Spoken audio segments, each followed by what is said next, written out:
ബഹുമാനപ്പെട്ട അൻസ്വാറിൽപ്പെട്ടതായ ഒരു സ്വഹാബി കച്ചവട നിമിത്തമായിട്ട് ഒരു ദൂര യാത്രയ്ക്ക് പുറപ്പെട്ടെത്തി. അങ്ങനെ ഒരു നിർജ്ജന പ്രദേശത്തേക്ക് എത്തിയപ്പോൾ അവിടെ ഒരു കള്ള പ്രത്യക്ഷപ്പെട്ടിട്ട് ഈ സ്വഹാബിൽ നിന്നിട്ടുള്ള എല്ലാ കച്ചവട സാമഗ്രികളെല്ലാം വലിച്ചെടുത്തുണ്ട്. എന്ന് മാത്രമല്ല, ഈ സ്വഹാബിനെ കൊല്ലുക ഭർത്തായ.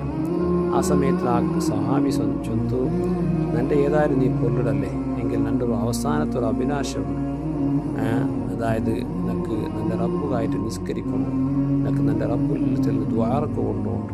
അങ്ങനെ ആ കള്ള അതിക്ക് അവകാശം കൊടുത്ത ഉടൻ തന്നെ ആ സ്വഹാബി നിസ്കരിച്ചിട്ട് റബ്ബിലേക്ക് കൈ ഉയർത്തിട്ട് ദ്വാർന്നിട്ട് യാ വദൂദ് യാ ദൽ അർശിൽ മജീദ് ഫഅലുൽ ലിമാ യുരീദ് ചില ദുആ 3 വട്ടം ദ്വാർന്നിട്ട് ആ ദ്വാർന്നിട്ട് നിമിഷമായിട്ടില്ല പെട്ടെന്നായിട്ടുള്ള ഒരു ശബ്ദം കേട്ടിട്ട് എവിടെ ഈ ശബ്ദമണ്ണിൽ തിരിഞ്ഞു നോക്കുമ്പോൾ ഫൈദാ വബിഫാരിസിൻ അഖ്ബല ഒരു കുതിരൽ പെട്ടെന്നായിട്ടുള്ള ഒരു കുതിരൽ ഒരാളും അവിടെ വന്ന് സുബ്ഹാനല്ലാഹ് വന്ന മാത്രമല്ല ഫഅനഹു ഫഖത്തലഹു അദ്ദേഹത്തെ കയ്യിലൊരു ഹരിതമായ ഒരു ആയുധം കൊണ്ടു ഈ കള്ളയുടെ ഒറ്റ ഒരു കുത്തായിട്ട് ഒരു കുത്തിയെ അതോട് കുറെ കള്ള ശത്രുമൂണ.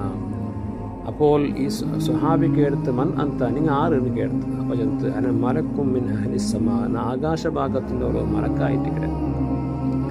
നിങ്ങൾ ഒന്നാമത് ദ്വാരക്കുമ്പോൾ ഇനി ആകാശമേ ഒന്ന് ബെർന്നു പോയിട്ട്, രണ്ടാമത് നിങ്ങൾ ദ്വാരക്കുമ്പോൾ ആകാശത്തെ ഡോറെല്ലാം ഓപ്പണായി പോയിട്ട്, മൂന്നാമത്തെ ദ്വാരക്കുമ്പോൾ പിന്നെ നിങ്ങൾ രക്ഷപ്പെടുത്തുകയായിട്ട് നന്നെ നിയോഗിക്കപ്പെട്ടിട്ട് കൊണ്ടായിട്ടാണ് പറഞ്ഞത്. അപ്പോൾ അത്രയും അർത്ഥവത്തായ ദുആയിട്ട് ഇൻഷാ അല്ലാഹ് ദുആ നാം ഈ പിന്നെ അവസാനത്തിനായി ഇട്ട് കൊടുക്കണേ. ആ ദുആ എല്ലാവരും പഠിച്ചു വെക്കും. ബഹുമാനപ്പെട്ട ഹസൻ റളിയല്ലാഹു അൻഹു ചൊല്ലി ഈ ദുആ ആരെങ്കിലും ഒരാൾ എന്തെങ്കിലും ഒരു കഷ്ടത്തെ സന്ദർഭത്തിൽ സന്ദിഗ്ധ ഘട്ടത്തിൽ എന്തെങ്കിലും ഒരു കഷ്ടം വന്നപ്പോൾ എടുത്തിട്ട് 4 റക്അത്ത് നിസ്കരിച്ചിട്ട് ഈ ദുആ ഉണ്ടായെങ്കിൽ അദ്ദേഹത്തെ എല്ലാ കഷ്ടവും കഷ്ടത്തിൻ്റെ അല്ലാഹു രക്ഷപ്പെടുത്തലാണ്.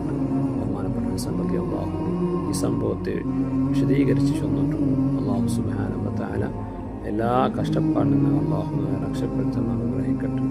ആമീൻ.